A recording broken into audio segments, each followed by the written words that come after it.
I'm Kat, and today I'm going to list my favorite 90s horror movies. 90s horror is probably my favorite because I'm a 90s baby, but I don't know, it's just so nostalgic. It reminds me of when I was not supposed to be watching horror movies and I was like 8. So I'm just going to jump right into it. My first one, number 1, is I Know What You Did Last Summer. A year after running over a fisherman and dumping his body, 4 friends reconnect after they receive a letter telling them the crime was seen and they didn't get away with it. So this was probably one of my first horror movies I've ever seen. And I remember watching it, like sneaking a peek while my dad was watching something and like being like, oh, I gotta go run in and immediately like tape it. I think I taped it and I went back and watched it on tape because VHS was a thing. And I was hooked. I was like, this is a rush as a 9-year-old or whatever. This is super fun. I'm going to be addicted now. It's such a 4th of July movie too, because I know it's themed on the 4th of July, but I know it's like my necessity on the 4th of July. Like that's what I have to watch. And I usually watch it multiple times on the 4th of July. Number 2 is Scream.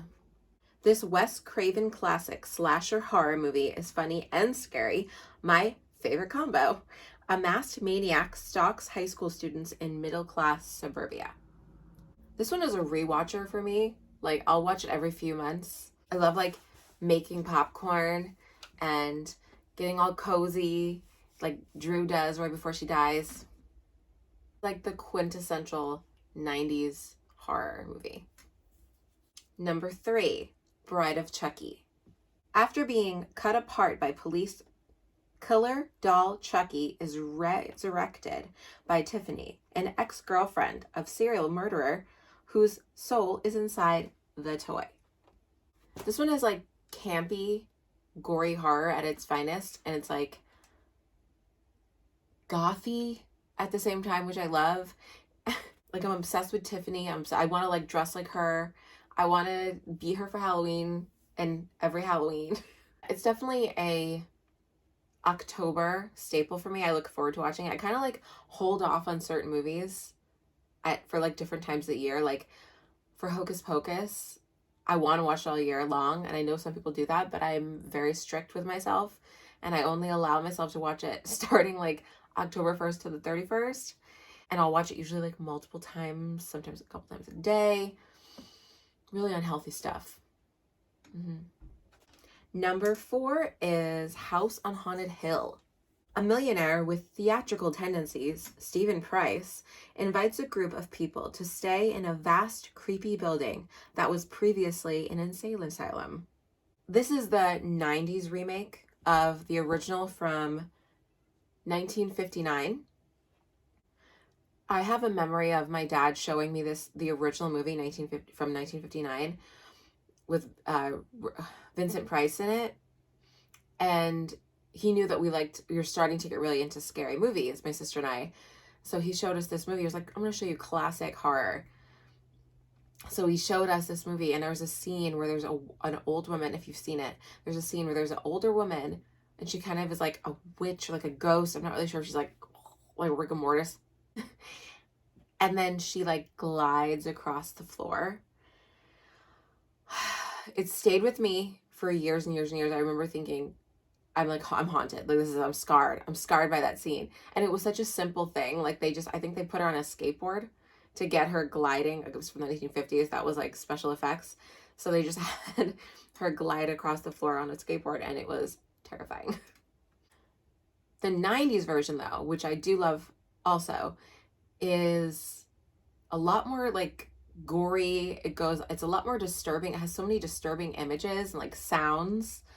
It plays with your mind, and it like you can't forget it. I feel like it's one of the scarier ones I've seen. Number 5, The Blair Witch Project. 3 film students vanish after traveling into a Maryland forest to film a documentary on a local legend, the Blair Witch. I remember learning about this movie that it was really low budget, and it cost them only like, I think I want to say 10 grand. It could have been right around there. But it just goes to show you that if it's good writing or it's good concept, it's still gonna be terrifying. Like, it kind of plays with your mind, because as the movie goes on, you're starting to feel as lost as the main characters, and how hopeless and helpless the whole situation seems to be. Terrifying. Number 7, urban legend. Urban legend focuses on a series of murders on a private New England campus, all of which seem to be modeled after popular urban legends. This one's fun because it's like you get to see all of the famous urban legends kind of like playing out right in front of you.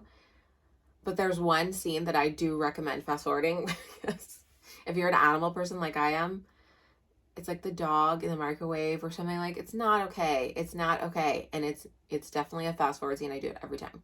But the rest of the movie's good. That one also has an unexpected twist too. Number 8, The Craft. After transferring to a Los Angeles high school, Sarah finds that her telekinetic gift appeals to a group of 3 wannabe witches who happen to be seeking for a 4th member for their rituals. This one kind of feels like a revenge movie. Like, you feel bad for them for a while. Like, you're like, oh, they're like the underdog. And then it just flips. And that scene that stayed with me with Nancy, once again, it's things gliding across the floor. Like, I can't take it, apparently.